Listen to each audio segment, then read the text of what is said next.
दोस्तों jade plant की सर्दियों में किस तरीके से देखभाल करनी है जिससे कि सर्दियों में हमारा जेट प्लांट ख़राब ना हो और ऐसे ही हरा भरा बना रहे। तो दोस्तों इसके लिए अभी आपको अपने जेट प्लांट के पौधे पर यानी कि दिसंबर के महीने में कौन कौन से काम करना है और कौन सी ऐसी फर्टिलाइज़र देनी है जिससे कि आपका पौधा पूरी सर्दी भर मजबूत और हरा भरा बना रहे। इसी के साथ में दोस्तों जेट प्लांट के पौधे पर सर्दियों में कौन से ऐसे काम नहीं करने होते हैं जिनको कि कर देने से कभी कभी पौधे खराब भी हो सकते हैं।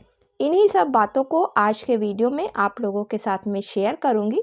तो चलिए दोस्तों फिर वीडियो की शुरुआत करती हूँ। नमस्कार दोस्तों, आप सभी का अपने चैनल पर एक बार फिर से स्वागत है। तो चलिए दोस्तों वीडियो की शुरुआत करती हूँ। तो दोस्तों जेट प्लांट को गुड लक प्लांट के नाम से भी जाना जाता है और जेट प्लांट इंडोर और आउटडोर दोनों ही जगहों पर काफ़ी अच्छी तरीके से ग्रोथ करता है। इंडोर प्लांट रखने पर इस पौधे को ब्राइट लाइट में रखना होता है। जेट प्लांट रात में कार्बन डाइऑक्साइड को एब्जॉर्ब करने वाला पौधा है। जेट प्लांट काफ़ी हार्डी पौधा होने के साथ साथ लंबे समय तक ना खराब होने वाला पौधा भी है। जेट प्लांट की कटिंग बहुत आसानी से आप किसी भी मौसम में लगा सकते हैं।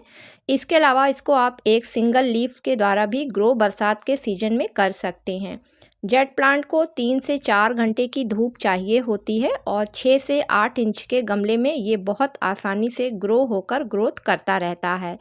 इसके अलावा जेट प्लांट को पानी की बहुत कम ज़रूरत पड़ती है क्योंकि जेट प्लांट एक सक्यूलेंट प्लांट होने के साथ साथ अपनी पत्तियों में पानी को काफ़ी मात्रा में स्टोर करके रखता है। तो आइए दोस्तों अब जान लेते हैं कि सर्दी के मौसम में जेट प्लांट को बचाने के लिए हमें कौन कौन से काम नहीं करने हैं।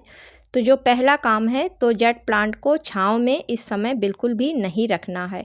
वैसे इस पौधे को गर्मी के समय में सिर्फ 1-2 घंटे की धूप चाहिए होती है, लेकिन इस समय इस पौधे को आप 4 से 5 घंटे की धूप ज़रूर दिखाएं क्योंकि दोस्तों इसकी पत्तियों में पानी काफ़ी अधिक मात्रा में स्टोर रहता है सक्यूलेंट प्लांट होने की वजह से।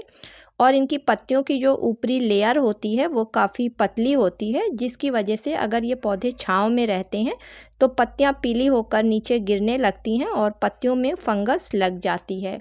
इसलिए सर्दी के मौसम में 4 से 5 घंटे की धूप अपने पौधे को ज़रूर दिखाएं। दोस्तों दूसरा काम जो जेट प्लांट पर नहीं करना है तो सर्दी में भूल कर भी इस पर पानी का स्प्रे नहीं करना है। वैसे तो जितने भी सक्यूलेंट प्लांट होते हैं उनकी पत्तियों में पानी स्टोर रहता है, जिस वजह से उन पर स्प्रे बहुत कम किया जाता है। लेकिन गर्मियों में तो स्प्रे ठीक है क्योंकि गर्मी की वजह से पानी तुरंत पत्तियों का सूख जाता है।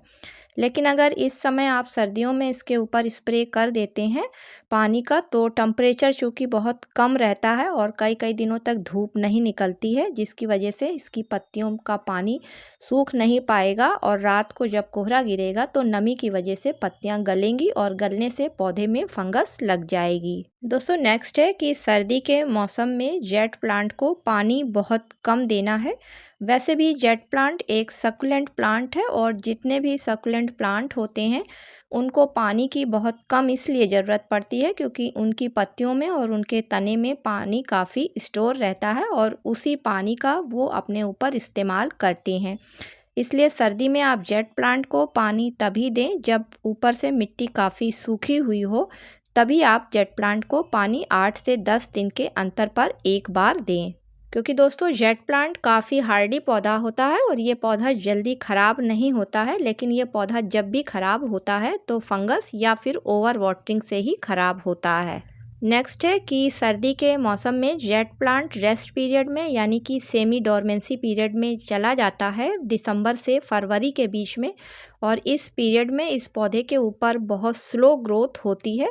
तो आप गमले की मिट्टी की गुड़ाई ना करें क्योंकि अगर आप गुड़ाई कर देंगे तो इसकी जड़ों को जो कि वो रेस्ट पीरियड में चल रही हैं वो छिड़ जाएंगी, जिसकी वजह से पौधे को नुकसान हो सकता है। तो गुड़ाई भी बिल्कुल भी 15 फरवरी तक पौधे पर नहीं करनी है। नेक्स्ट है कि सर्दी के मौसम में यानी कि दिसंबर से और 15 फरवरी जब तक टेम्परेचर थोड़ा बढ़ने नहीं लगता है जेट प्लांट पर किसी भी तरीके की प्रूनिंग नहीं करनी होती है। क्योंकि दोस्तों प्रूनिंग कर देने से जहाँ से आपने प्रूनिंग करी है वो भाग खुल जाएगा और उस भाग पर चूँकि ग्रोथ नहीं हो रही है रेस्ट पीरियड में होने की वजह से, तो वहाँ पर तुरंत नमी की वजह से फंगस लगना शुरू होगी और फिर वो धीरे धीरे पूरे पौधे में पहुँच जाएगी।